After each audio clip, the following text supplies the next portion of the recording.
Temos aqui conosco hoje Glória Guevara, presidente e CEO do Conselho Mundial de Viagens e Turismo, WTTC, para falar sobre o futuro e presente da nossa indústria. Eu vou fazer as perguntas em português e a Glória vai respondê-las em espanhol, pedir para ela falar bem devagar para todo mundo poder entender.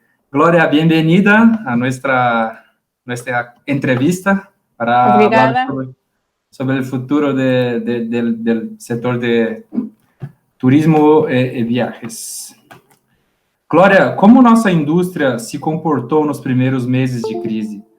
Nós somos rápidos e eficientes o bastante? Como os governos e o setor privado agiram e que medidas você destacaria do turismo para sair dessa crise? Desafortunadamente, nuestro sector no reaccionó lo suficientemente rápido a la pandemia. ¿Por qué? Porque cuando estaba ocurriendo el brote en China, desafortunadamente en Europa no nos preparamos, aunque sabíamos que podía llegar aquí. Nos confiamos que eso iba a ocurrir solamente en China. Cuando empezó el epicentro en Europa, en Italia y después en España, desafortunadamente yo creo que América no se preparó, ¿no? Pensó que iba a quedarse solamente en Europa y aunque cancelaron vuelos, pero no tomaron las medidas suficientes. Y lo mismo ocurrió cuando pasó en Estados Unidos. Me temo a decir que Latinoamérica tampoco se preparó, ¿no? Fuimos como en domino effect o en efecto dominó, como dicen, poco a poco reaccionando. Países que tomaron medidas contundentes cuando vieron lo que estaba ocurriendo en China son los que reaccionaron mejor. Ahora, las crisis afectan mucho a viajes y turismo. En el WTTC, en el Consejo Mundial de Viajes y Turismo, hemos evaluado 90 diferentes crisis en los últimos 20 años, porque para nosotros es una prioridad aprender del pasado y aprender del presente. Y en noviembre sacamos un reporte muy importante con las conclusiones y las recomendaciones que les compartiré más adelante. Pero sobre la respuesta de los gobiernos ha sido muy diferente. Nosotros sacamos una carta abierta o un open letter a gobiernos pidiendo tres cosas. Pidiendo apoyo a los trabajadores para que no tuvieran que perder su sueldo, su ingreso en estas épocas tan difíciles. Pedimos apoyo a las empresas en créditos sin intereses o liquidez para poder sobrevivir. Y pedimos ayuda a los gobiernos también en apoyos financieros fiscales. ¿Qué quiere decir? O diferir los impuestos o reducir los impuestos. Porque si las empresas, los empresarios, especialmente las pequeñas y medianas, tienen una caja de 25 o 26 días que les dura, si no tienen ingresos, pues es mejor que ese dinero lo aprovechen para pagar sueldos que para pagar impuestos, ¿no? Más de 150 gobiernos, nosotros trabajamos con ellos directamente. Ha habido algunos que han hecho una extraordinaria labor en apoyar al sector y otros que han sido muy lentos. Y lo importante de todo esto es que los gobiernos que han contestado mejor, que han apoyado más al sector, son los países que se van a recuperar más rápido. Hemos visto, por ejemplo, aquí en Inglaterra, como ejemplo, igual que en Italia, hay un concepto que se llama furlough, donde se pone el contrato laboral en suspensión y el empleado se va a su casa, pero no se le liquida, no se pierde su trabajo y el gobierno paga por el 80% de ese sueldo y eso es topado. En otros países es un porcentaje diferente. En países como Alemania, a través de su Banco Central se les ofrece créditos sin intereses ilimitados al sector. Hemos visto también como en Estados Unidos que se retrasa el pago de impuestos hasta julio. Pero no solamente países grandes han reaccionado. Hemos visto países chicos como El Salvador, por ejemplo, en Centroamérica, como Jamaica. Hemos visto países un poco más grandes, como el caso de Colombia o en Asia o en Europa. Entonces, de todo ha habido un poco, diferentes reacciones. Perfecto, pero en general, entonces hay las diferencias entre los países. Hay diferencias y desafortunadamente no estábamos preparados. Perfeitamente. Glória, como retomar a confiança do consumidor, tanto nas viagens como nas empresas de turismo? Como o consumidor pode confiar em voltar a viajar, ter uma experiência segura em cada etapa dessa jornada pós-coronavírus? Aquí es muy importante aprender de nuestras experiencias del pasado, ¿verdad? Y yo dije que nosotros evaluamos 90 crisis diferentes, clasificadas en 4 tipos. Inestabilidad política, que son las que más impactan desafortunadamente al turismo por la incertidumbre que generan. Desastres naturales como tornados, terremotos, huracanes, cosas de cuestiones naturales, brotes como de salud, como el que estamos viviendo, ¿verdad? O cuestiones de seguridad y ataques terroristas o cosas por el estilo. Ahora bien, ¿qué hemos aprendido del pasado? La crisis de las más fuertes, no es la más, pero una de las más fuertes fue los ataques terroristas del 9/11. Desafortunadamente, la lección de esa crisis es que tardamos muchos años en recuperarnos. ¿Y por qué tardamos muchos años en recuperarnos? Porque no trabajamos de forma coordinada, el sector público y el privado, y cada país estableció protocolos diferentes de seguridad. Todavía casi 20 años después, antes de COVID, tú volabas por el mundo y en un país te piden que te quiten los zapatos cuando pasas por los filtros y en otro no. En un país te quitas el celular, el móvil, en otro no. En un país los líquidos, en otro no. Al principio, después del 9/11, los protocolos que se implementaron fueron diferentes y eso generó mucha desconfianza. Yo recuerdo cuando salí de Miami para ir a Dallas en uno de los primeros vuelos, tardé 3 horas en pasar los filtros o 4 horas de seguridad y cuando terminé iba más preocupada y más insegura en mi vuelo que ya no quería tomar el avión. Entonces, es fundamental, de acuerdo a las experiencias pasadas, que hagamos 4 cosas. ¿Por qué son 4 cosas importantes? Porque tenemos que tener una forma coordinada de reabrir las fronteras, de trabajar en conjunto el sector público-privado. Otra crisis que fue muy fuerte, que aprendimos y manejamos bien la lección, fue el 2008. Fue más fuerte que la del 9/11, la crisis financiera, pero ese se creó el mecanismo del G20, ahí fue cuando surgió el G20 de los líderes, y trabajaron de la mano ministros de finanzas y empresarios del sector financiero y definieron ese efecto coordinado. Si en el 9/11 tardamos 4 o 5 años en recuperarnos en promedio, en el 2008, en esa crisis, tardamos 18 meses en promedio. Entonces, es fundamental trabajar de forma coordinada y el G20 es una buena plataforma.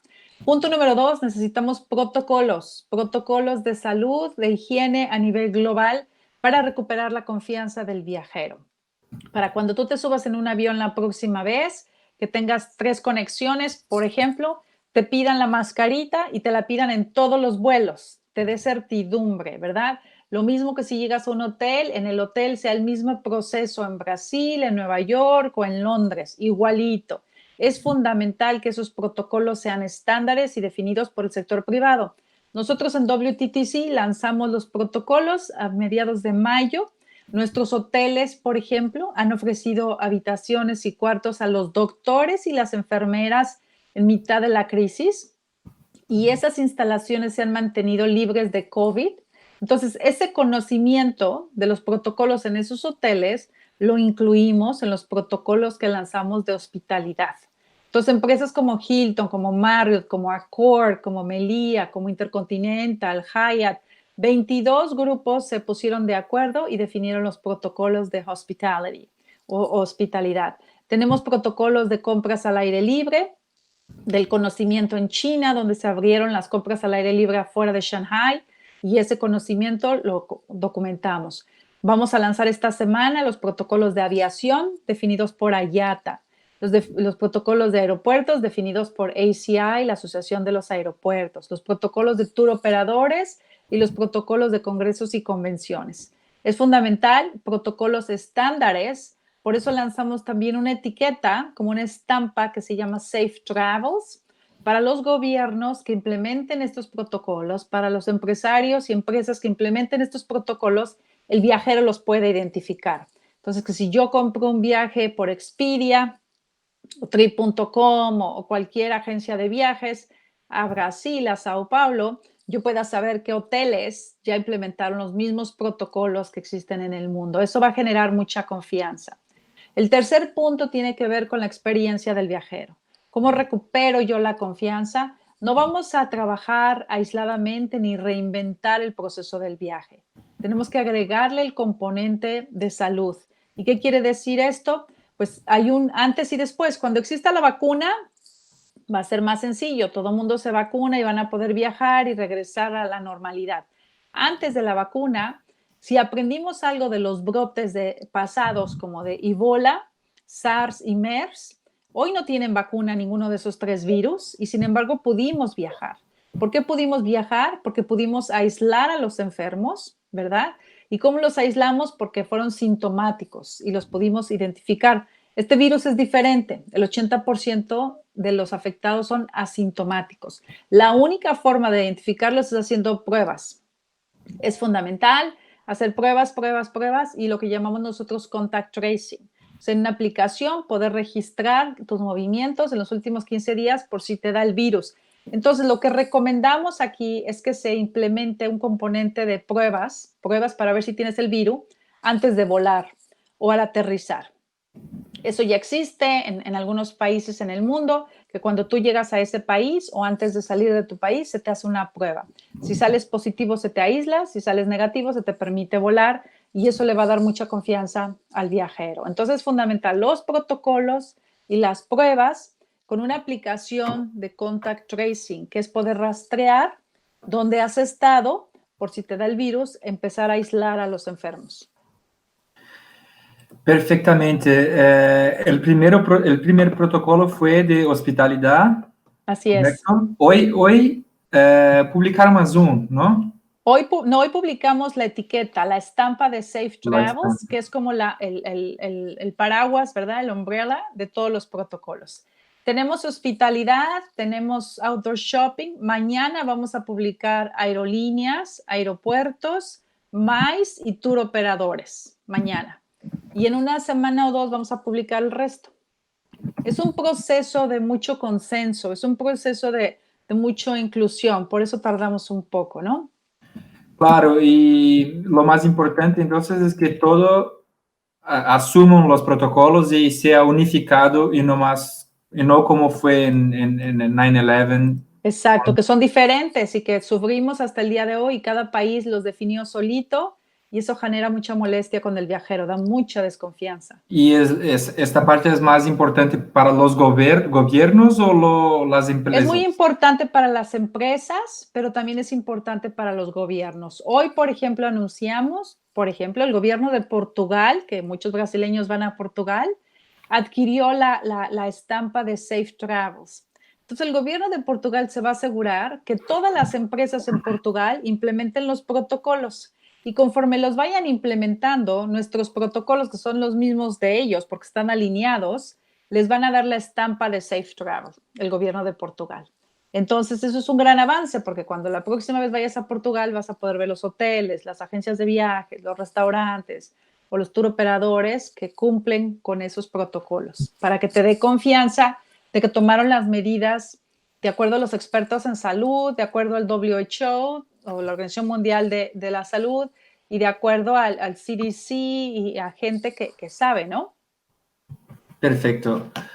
La cuarta pregunta, Gloria, ya empezamos a hablar de esto, pero yo quiero me aprofundar en este tema. Quais são as medidas chaves para a reabertura do turismo? Como os governos locais devem agir para recuperar o turismo e suas nações o mais rápido possível? Governos e setor privado, quais são as medidas-chave para que isso aconteça? Aquí son 4 medidas muy importantes. Primero, como decía, es trabajar de forma coordinada, el sector público y el privado, y con otros países que son países importantes para el turismo hacia Brasil, ¿verdad? O fuera de Brasil. ¿A qué me refiero con esto? La recuperación primero va a ser nacional, doméstico, ¿verdad? Algo cerca de su país, de su ciudad, de su familia, no, doméstico. Y dentro de doméstico es importante que haya una coordinación entre regiones, que si yo estoy en Sao Paulo y quiero ir a Río de Janeiro, pues que abran al mismo tiempo, ¿verdad? Porque si ocurre que abran a diferentes tiempos, como está ocurriendo, por ejemplo, en Estados Unidos, pues es un poco más complicado. En Europa estamos viendo eso también, de que los 27 países del EU traten de abrir al mismo tiempo, por lo menos sepamos cuándo abren, ¿no? Segundo es regional. Y regional es muy importante ponerse de acuerdo en regiones. Una región se le llama una burbuja, se le llama una zona verde, hay muchas nomenclaturas. Una región fue lo que hizo Australia con Nueva Zelanda. Crearon un corredor entre esos dos países para el movimiento y los viajes de su gente. Por ejemplo, para Brasil es muy importante el turismo argentino, ¿no? Los argentinos que visitan a Brasil. Vale la pena explorar, hacer un corredor Brasil-Argentina, que se pongan de acuerdo y que pueda haber movimiento de gente de forma ordenada. Eso es una región, o tal vez Brasil-Portugal o Brasil o otros países. Es muy importante coordinar eso y tiene que estar el sector público y privado involucrado. Y en una tercera etapa son los viajes internacionales, que le llamamos de long haul. Entonces, la coordinación, punto número uno, coordinación para remover barreras, abrir fronteras, público-privado y con otros países. Y ahí es donde también el G20, que Brasil es parte del G20, tiene un rol muy importante. Segundo, los protocolos, como decía, implementarlos, asegurarse que están listos antes de la reapertura, porque si se abre y no se tienen los protocolos, no va a haber buena experiencia. Tercero, la experiencia del viaje, que si se va a agregar el componente de testing, que esté listo, que se tenga una aplicación para el contact tracing, ¿verdad? Y que esa aplicación pues la conozca la gente. Cuando llegas a Brasil, que yo pueda bajar la aplicación, como cuando llego a Grecia, que bajo una aplicación y con eso hago el contact tracing por 14 días, ¿verdad? Y la cuarta es que se siga apoyando el sector, porque no es cuando se abran los vuelos, esto es un switch como on and off, que de repente todos los hoteles llenos y todos los aviones llenos, no, es un proceso que va poco a poco, pero es importante que se siga apoyando el sector. Si se siguen esos cuatro componentes y se apoya bien al sector, va a ser mucho más rápido la recuperación. Si no, puede ser como lo que nos ocurrió en el 9/11, que tardemos años. Entonces, este verano va a ser como la prueba de fuego para todos, para llevar a cabo una buena coordinación.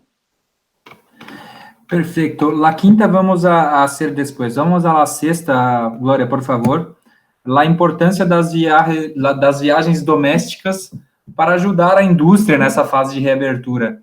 A maioria das empresas do turismo estão apostando nas viagens domésticas para essa retomada. Qual é a importância, então, dessas viagens no próprio país, neste início de reabertura? Claro, los viajes domésticos son súper importantes y si me esperas un minutito, ahorita voy a ver cuánto es la cifra de Brasil. Pero para darte una idea, en la mayoría de los países representan el 85% más o menos. En el caso de Brasil, la contribución de los viajes domésticos es el 94%. Para ¿Ok? a indústria? Nosotros medimos los visitantes internacionales, los nacionales y su gasto, el gasto de los dos. Entonces nosotros medimos el PIB turístico, ¿no? El PIB turístico para turismo en el mundo, turismo contribuye con el 10% de la economía en el mundo, 10.3. En el caso de Brasil, de acuerdo a nuestras cifras, es 7.7, cifras del año pasado. ¿Por qué 7.7? Porque hay que recordar que nosotros consideramos directo e indirecto, ¿verdad? Y no nada más es el directo. Ahora, de ese 7.7, 94% fue doméstico y el 6% fue internacional. Quiere decir que Brasil tiene un gran potencial para crecer el internacional, tiene muchísimo espacio ahí, pero su doméstico es muy importante. Hay que ver si el doméstico también tiene el poder adquisitivo para viajar, porque a veces pasa que el doméstico es muy importante, pero la gente no tiene dinero porque está dañada por el impacto en la economía, como está ocurriendo en Estados Unidos, que Estados Unidos el 85% de su contribución es doméstica, pero con tantos millones de desempleados, pues es muy difícil que piensen en vacacionar, ¿verdad? Entonces, es fundamental que se pongan de acuerdo los empresarios y el gobierno en Brasil para incentivar los viajes nacionales. ¿Cómo se incentivan? Pues no nada más es con promociones, con remover impuestos, es con ofrecer apoyos, hay muchos mecanismos para mover los viajes nacionales. México, por ejemplo, que es una gran potencia turística, el 85% del total es contribución nacional también. Y fueron los mexicanos, los viajes dentro de México, que nos sacaron adelante cuando tuvimos el brote del H1N1 y el impacto de la crisis financiera. Pero hay que hacerlo de forma coordinada. ¿Y qué quiero decir forma coordinada? De nada sirve que tú viajes a Sao Paulo o a Río de Janeiro si no tienes en qué gastar. ¿Sí me explico? Tiene que haber experiencias para gastar, tiene que haber cosas para comprar. Y tal vez Río de Janeiro es mal ejemplo porque es una potencia turística, Río es un gran destino. Pero hay muchos otros destinos dentro de Brasil que tal vez tú vas y no hay actividades, no hay tours, no hay excursiones, no hay en qué gastar. Como tú lo sabes, en México vas a cualquier pueblo y hay que hacer y gastar en turismo, ¿no? Eso es muy importante, eso se llama producto turístico, que se desarrolle más producto turístico para que los brasileños se muevan dentro de Brasil y viajen. No sé si tú me dices que viviste en México. Cuando viviste en México te enteraste de un programa que se llamaba Los Pueblos Mágicos. Los Pueblos Mágicos fue un programa que se creó para los mexicanos, para viajar dentro del país, ¿no? Y yo otorgué muchísimos de esos pueblos, pero después fue tan famoso el caso de los pueblos mágicos que los extranjeros empezaron a ir a los pueblos mágicos, pero originalmente era para Para nacionales, los pero es muy mexicanos. importante el turismo nacional. Ah, que bem. Glória, você fala muito sobre alinhamento entre setor público e privado. Como começar esse movimento? Como você indicaria aqui para o setor privado no Brasil começar esse movimento e esse diálogo com o setor público?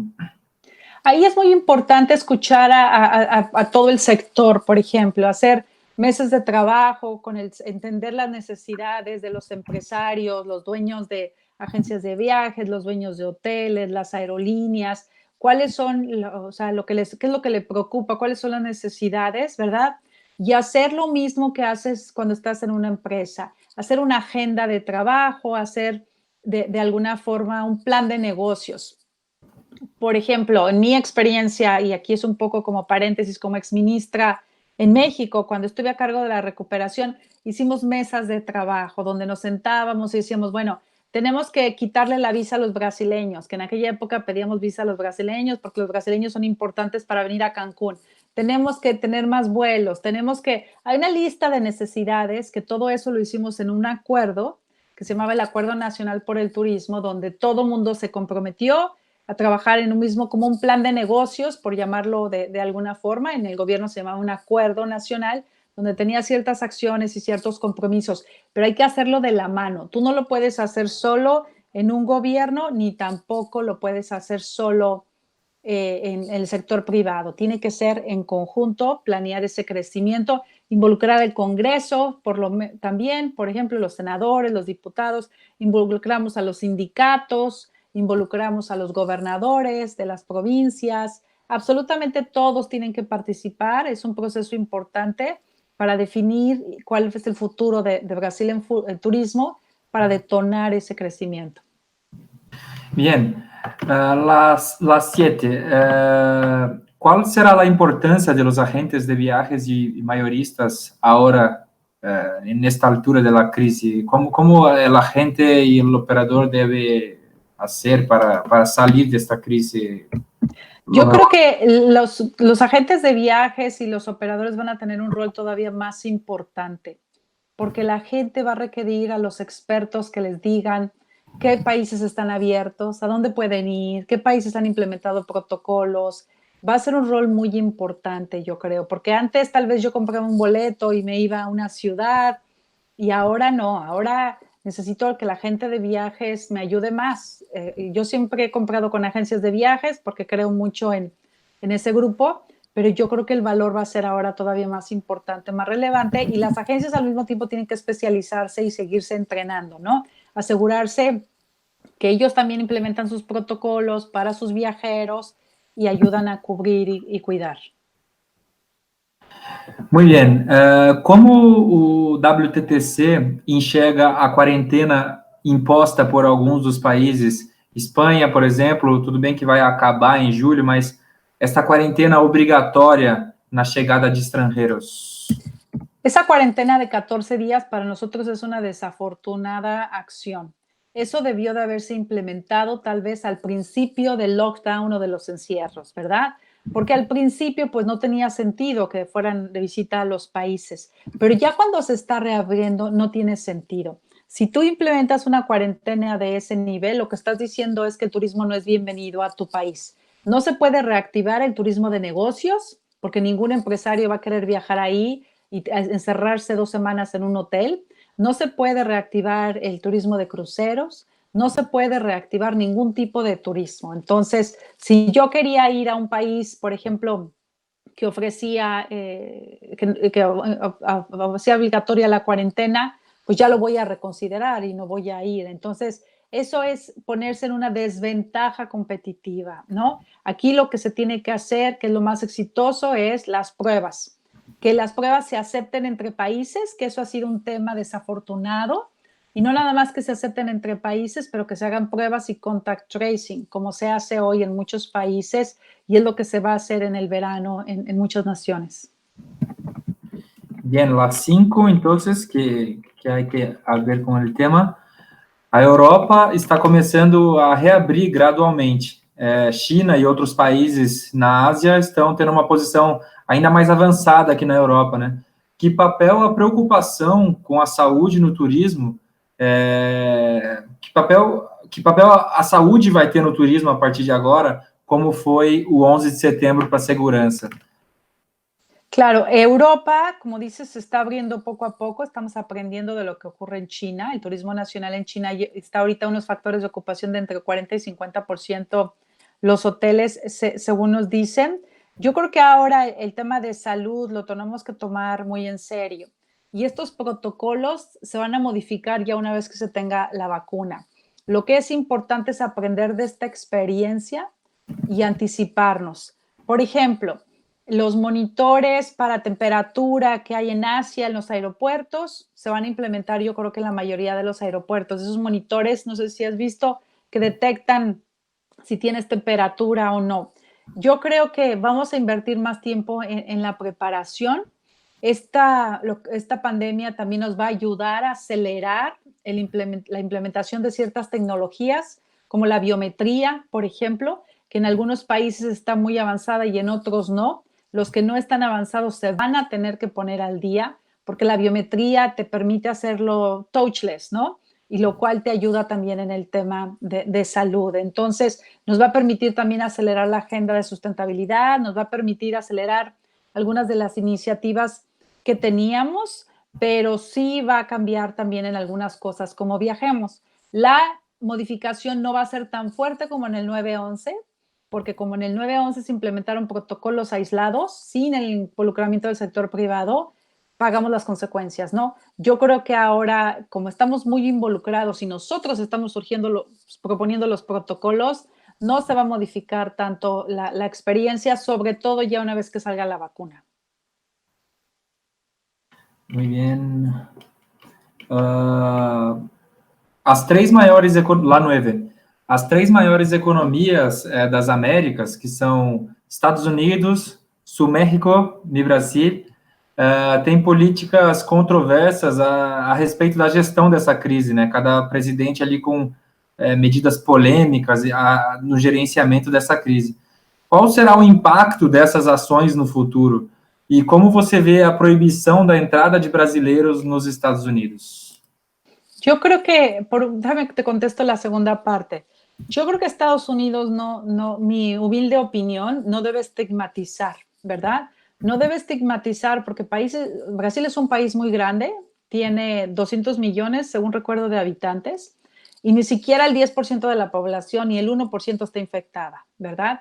Entonces no puedes estigmatizar de la misma forma que no podemos estigmatizar a Estados Unidos y decir que todos los americanos tienen COVID tampoco. Yo creo que esto se tiene que manejar de acuerdo a la ciencia y las recomendaciones de los médicos expertos y basado en datos. Yo nunca he coincidido con el tema de estigmatización, porque la estigmatización es peor. La gente esconde, ¿verdad? Las cosas. Si tú por ejemplo, haces estigmatización contra los chinos y el chino tiene los síntomas, pues no va a decir que tiene los síntomas porque no quiere que lo discriminen.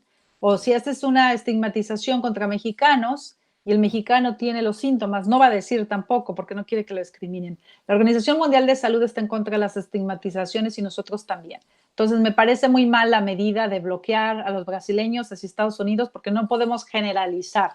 Hay que mejor poner pruebas para filtrar. De la misma forma, al revés. Ahora, estos tres países, cada quien lo manejó diferente, pero los tres tienen algo en común y los tres, desde mi óptica, minimizaron un poco el problema.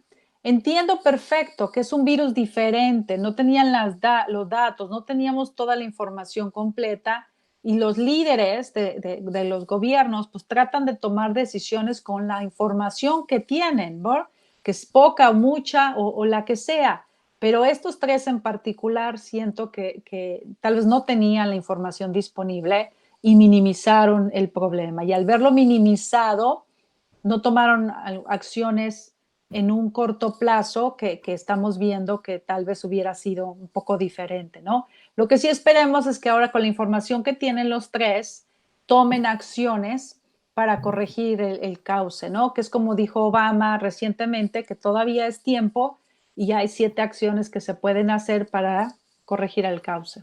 Sin embargo, México va a abrir sus fronteras ahora en junio, creo que Riviera Maya y otros destinos, y en Brasil todavía no habemos previsión. No hacen previsión. México va a abrir en los estados que no estén rojos, que le llaman, ¿no? Porque tienen un indicador. Quintana Roo ha hecho muy buen trabajo, Cancún conteniendo el virus, Baja California Sur, donde está Los Cabos, ha hecho muy buen trabajo, Vallarta, donde está Jalisco también, Yucatán mismo, donde está Mérida, que tal vez tú conoces también. Entonces, muy buen trabajo y son los que se van a abrir, pero tienen que tener las medidas de hacer pruebas, el contact tracing que hablamos, los protocolos. Cancún anunció hoy que está implementando los protocolos del WTTC, igual que Portugal, también los está implementando Quintana Roo, los está implementando el chair del G20, Arabia Saudita, los está implementando Barcelona. Es una lista importante, Toronto, Ontario, y esperemos que Brasil pronto también los implemente. E acerca de la recuperação da economia do turismo, quando o setor vai estar totalmente recuperado a los níveis 2019? Es muy difícil todavía saberlo y esa es la gran pregunta. Cuando vemos las crisis pasadas, los brotes pasados, que son diferentes porque fueron regionales, los primeros brotes que hubo en los últimos 20 años, tardamos 34 meses en recuperarnos. El último tardamos 10 meses. No sabemos, lo que sí sabemos es que cada país no se va a recuperar al mismo tiempo, depende de las decisiones que se estén tomando. China ya empezó su recuperación y tiene 2 meses que ocurrió el brote, 3 meses, en realidad empezó en enero, 4 meses tiene, pero ya empezó la recuperación en China en turismo nacional. En el verano vamos a ver si Europa se empieza a recuperar, si logran hacer estos acuerdos para que haya movimiento dentro de Europa, y vamos a ver en Estados Unidos también cómo se da el verano. No sabemos, algunos tardarán 10 meses, algunos tardarán 2 o 3 años. Esperemos que sea poco el tiempo y que hagamos lo posible, aprendamos del pasado para recuperarnos rápidamente. Sobre o verão na Europa, há um grande problema lá que muitos destinos se queixam de overtourism, que é o turismo em massa, o turismo excessivo. A partir do momento da pandemia, como que se dá essa questão do overtourism? Está muerto o overtourism? Quais são as principais tendências de viajes agora? Viajar va a ser más caro? ¿Cómo prevé el WTTC? Nosotros hicimos una evaluación para tratar de entender por qué existía el overtourism, ¿verdad? Y evaluamos 5 destinos, 3 de ellos muy afectados en overtourism en ese momento, como Barcelona, Ámsterdam y Venecia, por ejemplo. Una de las razones, y yo creo que la más importante del overtourism, era la falta de planeación en conjunta. Había un plan del gobierno, había otro plan del sector privado, ninguno de los dos involucraba a la comunidad y manejaban como podían, y había mucha disconformidad o gente inconforme en la comunidad. Es fundamental cambiar ese paradigma, ese proceso y moverse a algo que nosotros llamamos de PPP a PPC, que es un partnership público-privado a un partnership público-privado y comunidad para hacer esa planeación. Creemos que lo que ocurrió en la pandemia ha servido para que pongan el valor del turismo en estos destinos. Los turistas pagan, por ejemplo, en Ámsterdam, el 30% del transporte público. Pagan en Barcelona una gran cantidad del transporte público, pagan muchos impuestos que ayudan a la gente en Barcelona y hoy hay una queja de que no hay turistas. Lo mismo ocurre en Venecia, ¿no? Entonces, ha servido para ponerlo en contexto, pero es fundamental que evitemos volver a caer en el overtourism. Nosotros le llamamos a esa iniciativa Destination Stewardship, que es un acompañamiento del destino y es fundamental hacer un plan a largo plazo, 5 a 10 años, donde lo revisen anualmente y lo hagan en conjunto el sector público, el privado y la comunidad, para que entiendan cuáles son los beneficios del turismo y lo que tiene que hacer cada quien y cómo responsabilizarse. Solamente cuando se planea se evita el overtourism, ¿no? Ahora, para los viajes, todo va a depender de la recuperación, porque lo que habíamos visto el año pasado, que hubo 4.5 billones de viajeros o 4.500 millones de viajeros en avión, de acuerdo a IATA, fue porque las aerolíneas de bajo costo redujeron mucho los precios, sobre todo en Europa. 1.000 millones de viajeros en Europa se dieron con precios muy competitivos y muy baratos, pero eso quiere decir mucho volumen. No vemos mucho volumen antes de que haya la vacuna. Después de la vacuna va a haber un crecimiento. Desafortunadamente va a haber algunas aerolíneas que se declaren en bancarrota o que cierren antes de la vacuna, sobre todo por falta de apoyos o bailouts que se les llama. Y eso va a reacomodar y modificar las cosas. No pensamos que va a ser un turismo caro otra vez, como hace 20 años. Va a ser un turismo económico o alcanzable, por llamarlo de alguna forma, pero mucho va a depender de la recuperación. Entonces, la pandemia es un momento conducente para tratar de las cuestiones de overtourism, es un momento propicio. Sí, la pandemia nos va a ayudar para acelerar la agenda de Destination Stewardship, que es lo que resuelve el overcrowding, ¿verdad? Para que no vuelva a ocurrir eso. Y la pandemia nos está ayudando también para acelerar la agenda de sustentabilidad. Bien. E os impactos na experiência do viajante, desde o momento que ele pega o seu carro, vai ao aeroporto para se destinar a algum outro país? Quais serão esses impactos? En la experiencia del viaje estamos evaluando los impactos en este momento, porque obviamente aquí, antes de que haya la vacuna, hay que recordar que hay un antes y un después. Antes de la vacuna o el tratamiento y después de la vacuna. Antes de la vacuna, nuestros protocolos recomiendan el social distancing, la desinfectada de todas las áreas, no tanta gente en los espacios, que estamos aprendiendo de lo que está ocurriendo. Entonces, sí se va a modificar la experiencia, pero no quiere decir que se va a modificar contundentemente. Te voy a dar un ejemplo. Hay gente que está diciendo que la fila de en medio en los aviones se va a bloquear. Eso no va a ocurrir. Yo no creo que vaya a ocurrir. Y IATA nos dice que no va a ocurrir. Porque si tú bloqueas la fila de en medio de los aviones, financieramente ya no es rentable volar ese avión, ¿verdad? Entonces, lo que va a ocurrir es que se implementen protocolos, como estoy diciendo, que mañana se anuncian, donde tienes que usar una máscara, donde se te da gel antibacterial, donde sabemos que en el avión se está purificando el aire cada 20 minutos, donde sabemos que el aire va de abajo hacia arriba. En ningún lugar se te puede garantizar que no adquieras COVID, pero ni siquiera en tu casa. Entonces, no nada más es en los viajes, ni en tu casa se te puede garantizar que te contagies, porque puedes contagiarte en el supermercado, puedes contagiarte en el restaurante de la esquina de tu casa, igual que en los viajes. Lo que sí se puede hacer es se implementan los protocolos para reducir el riesgo a lo máximo posible, que para cuando tú te subas a un avión, si alguien estornuda, tú estás cubierto y te desinfectan las manos. Y de acuerdo a los expertos del WHO y de los expertos médicos, mientras te estés desinfectando las manos y no te toques los ojos y la cara, no te contagias. Entonces, mientras uses una mascarita y estás desinfectando y sigas los protocolos, no debes de tener el riesgo, o es muy bajito el riesgo. Perfecto. Entonces, en prácticamente todas las respuestas que me diste, hay la vacuna envolvida, ¿verdad? Así que La esperamos vacuna, todos. aquí es, tenemos que planear, tenemos que trabajar para viajar sin vacuna, ¿verdad? Para poder reactivar la economía y reactivar el turismo y todo eso. Ahora, la vacuna se va a desarrollar. Hay gente que dice en septiembre, otros dicen que en marzo, pero hay que pensar también que somos 7 billones de habitantes en este planeta y la vacuna primero se le va a dar, en mi opinión, a la gente vulnerable, a la gente mayor. Claro, Ahora, claro. también hay ya varios tratamientos que ya pasaron las primeras pruebas, donde es un medicamento que se te da y el COVID no te hace nada por 2, 3 meses. Eso tal vez ayude también para recuperar más rápido antes de que esté la vacuna.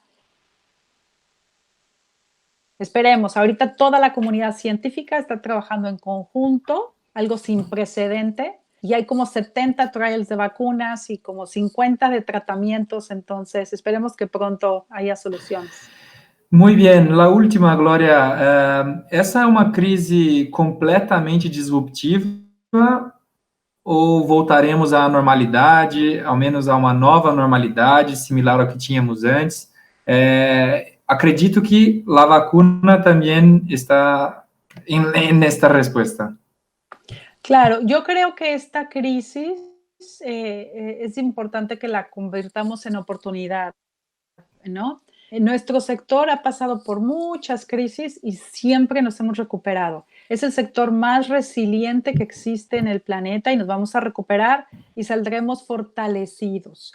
Lo importante es las decisiones que tomamos ahora, cómo se protejan a los trabajadores, cómo se apoyen a las empresas, cómo implementamos los protocolos y que nos movamos rápido y de forma coordinada, obviamente para recuperarnos. Va a ser un poco diferente el turismo por lo que hemos vivido. Como decía, el componente en el nuevo normal de sustentabilidad es importante. Va a ser importante también la adopción de nuevas tecnologías. Cuando ha habido crisis, en otras épocas ha habido mucha innovación y eso es algo que también esperemos que se dé.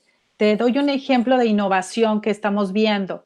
En algunos países se está haciendo una prueba de unos arcos en los cuales tú caminas y se detecta si tienes COVID o no, como cuando es por airborne, por el aire a tu alrededor, así como se detectan las partículas de explosivos en algunos aeropuertos cuando caminas, detectan que traes partículas de explosivos y te aíslan, así van a detectar también el COVID. Hoy se están entrenando perros para detectar el COVID en los aeropuertos, ¿no? Hay mucha innovación y sobre todo muchas soluciones tecnológicas que están ocurriendo. Simplemente todo el tema de online training y online working from home nos va a dar una modificación importante a cómo vivíamos antes del COVID, pero yo creo que va a ser para bien. Los cambios van a ser para bien en general, ¿no? Perfecto, Gloria, muchas gracias. ¿Hay algo más que quiera hablar sobre el trabajo de WTTC en toda esta pandemia, en toda esta crisis? ¿Algo más que quiera añadir? Bueno, en el WTTC, en el Consejo, algo que hemos estado haciendo es en colaboración con todos los gobiernos, somos la voz del sector privado y ahí nos encantaría acercarnos más todavía al sector brasileño. Nosotros el año pasado lanzamos un nuevo membership para pymes, para invitarlos porque tenemos mucha investigación de mercado, mucha información que podemos compartir con el sector brasileño y ahí agradecemos a ustedes y el interés, a Panrotas y todo que nos han ayudado siempre y que cuenten con la información y lo que estamos evaluando de crisis pasadas para salir más fortalecidos y movernos más rápido. Y si en algo podemos ayudarlos, que nos avisen también. Gracias. Bien, desafortunadamente no puedes venir a Fórum No. Parrotas otra vez, ¿verdad? Qué pena, sí. Veniste en otra ocasión, ¿sí? Yo fui una vez cuando estaba de ministra en México, En pero hace México, ya sí. algunos años. Sí, sí. Sí. Y también el Summit Global de WTTC, como De Florianópolis. Florianópolis, sí. Y en este año, yo sé que se cambió la fecha y el local, pero ¿cómo está ahora la situación del Está evento? que va a ser todavía estamos en Cancún la última semana de octubre o la penúltima de octubre, la semana del 23 de octubre, pero en un mes decidimos si lo hacemos en esa semana, lo posponemos o lo hacemos mitad virtual, mitad físico, todavía no sabemos bien. Ojalá va a tener todo perfecto. Ojalá, ojalá, porque sí necesitamos reunirnos para recuperarnos rápido, ¿no? Gloria, muchas gracias por la Al participación. contrario, muchas gracias a ti, estamos en contacto. Un abrazo, obrigada. Gracias, gracias.